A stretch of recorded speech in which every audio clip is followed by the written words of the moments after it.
Quand on te parle du chemin de Saint-Jacques-de-Compostelle, tu te dis que c'est pour les sportifs, que c'est pour les croyants, que c'est pour les vieux.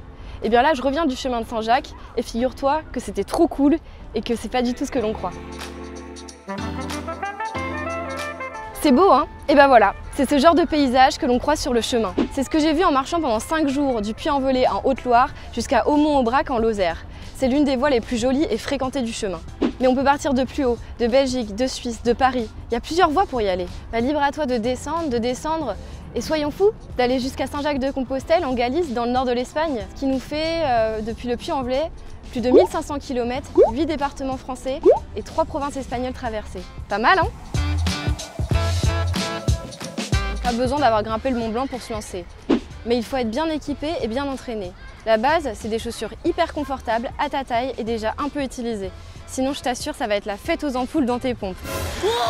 Bah ouais, parce qu'en moyenne, on marche entre 15 et 20 km par jour. Et parfois, on tombe sur des côtes un peu hardcore, genre comme ça. Mais après, quand t'arrives en haut, le paysage est trop beau et t'es fier de toi. Bon, avant de partir, tu peux marcher, faire du vélo, courir. S'entraîner, ça veut dire moins de douleur et plus de plaisir. Si t'as peur de te perdre, dis-toi qu'il y a toujours des gens sur le chemin.